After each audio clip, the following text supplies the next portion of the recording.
How's that? Better? After this service, we are going to have hamburgers and hot dogs and lots of delicious things. And you know, we've been talking about bread of life for the last 3 weeks or so, 4 weeks. That wasn't planned. We just happened to be having a cookout. It looks really coordinated, like, okay, if not, we're just going to have fun. It was spontaneous. And one of the things I'm learning here at Swim, now my big contribution to today was melon. I chopped up melon. But that's about the extent of my cooking skill, is to chop things up without hurting myself.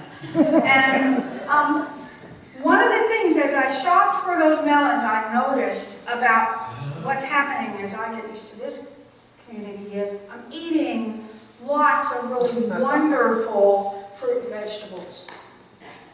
Since I've been here, I've had perfect peaches. Perfect. I've looked everywhere for perfect peaches, occasionally gotten them, but these were perfect, every one of them. Perfect watermelon. Wonderful, incredible vegetables. It was a perfect tomato from the store. You never get perfect tomatoes from the store. You have to grow those yourself. It's been great. In fact, I was in Sunny Farms and checking it out, you know, and smelled cantaloupe. What they were calling muskmelon, but to my nose it was cantaloupe. Oh, I've got to have cantaloupe. That's great. And I bought one, and I took it home, and I sliced it. My whole house was full of the fragrance of cantaloupe, and I ate it. Y'all, I don't like cantaloupe. I thought. It turns out I don't like bad cantaloupe. The cantaloupe here is wonderful.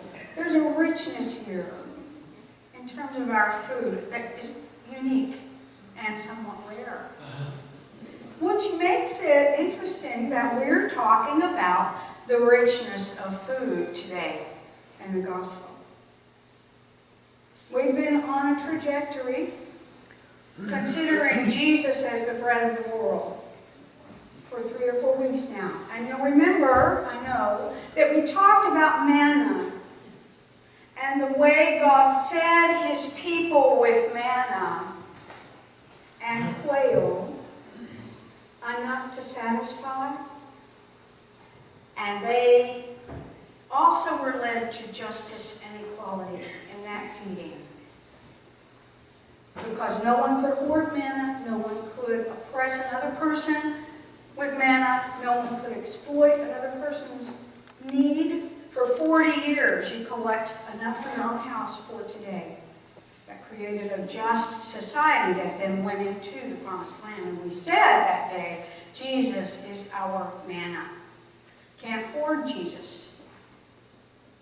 He's there for everyone, enough to satisfy.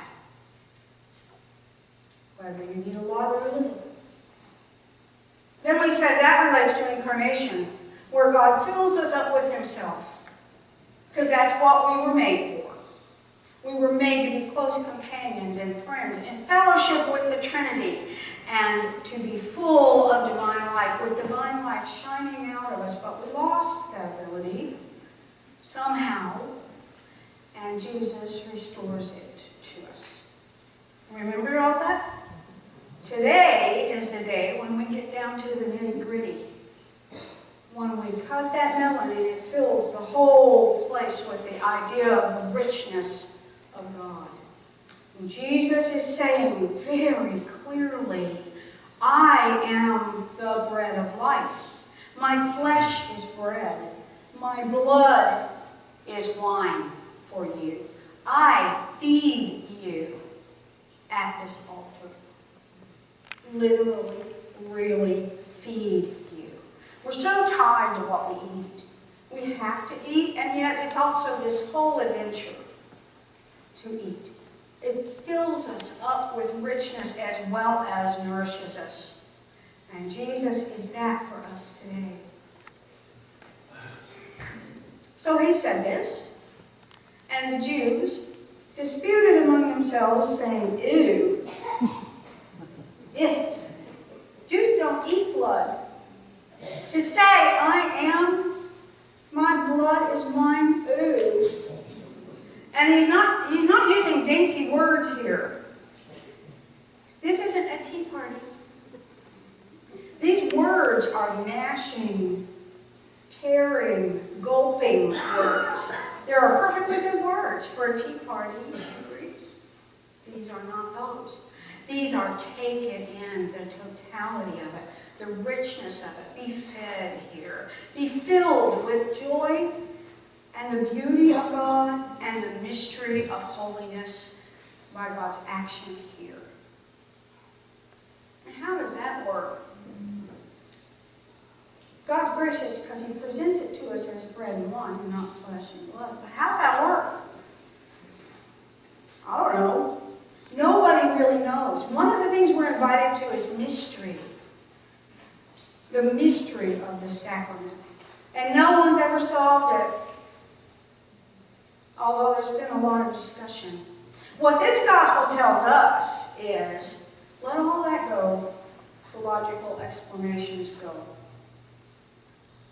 Let your logical mind, your monkey brain, be at rest here. Come instead to this altar and fully experience God here. This is a place where heaven and earth literally, really meet. Is it the only place? No, of course not. Do people only receive God this way and be filled with him? No, of course not. But this is the presence of God here in this place. We should feel so much joy over that, and solemnity and mystery. We should feel so much glory coming from this altar. I remember at Grace in San Marcos, there was a wonderful woman whose name was Clarice. And one day we were talking, Clarice was older, and she always came to church. She was one of those tiny older ladies who came in a hat and a suit every Sunday. She didn't wear gloves, but other than that, just really outfitted for church. And very faithful. She affected all of us with her faith. But one day she asked me, she said, you know, I don't get kids receiving communion.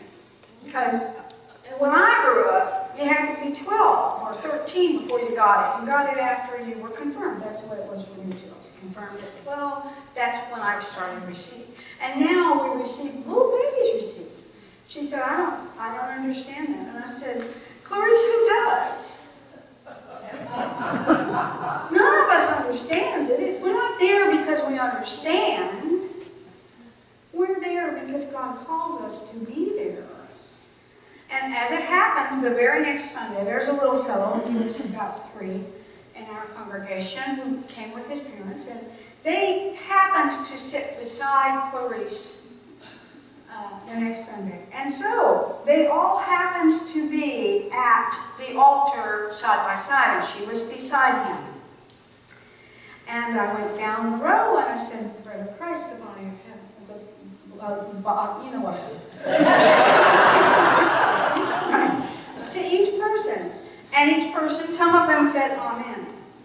And I said to him, the body of Christ, the bread of, you know what I said. And he said, wow! As he would say every Sunday, wow! And then eat it. And Clarice told me after that day, okay, now I get it. We should be at the altar with our wows. We should all feel it welling up into us. We're called to wow. So let's come to the altar today and receive Christ in every way there is to receive him. Through the bread and the wine, through the mystery and the glory of him as he feeds us enough to satisfy each one of us as we come to the altar. Not mediated by anyone, although we all do this consecration together, and we all have our words to say in this consecration. I say some, y'all say some, and we all together consecrate this.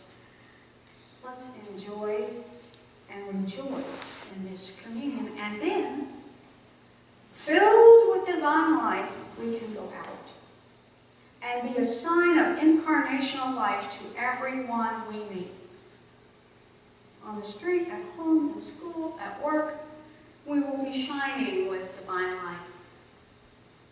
I'll end with an invitation from the book of We Worship, the We Worship book from the Iona community.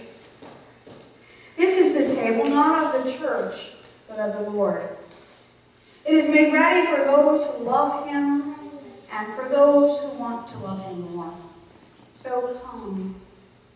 You who have much faith and you who have little, you who have been here often and you who have failed, come. Because it is the Lord who invites you. It is His will that those who want Him should meet Him here. Amen.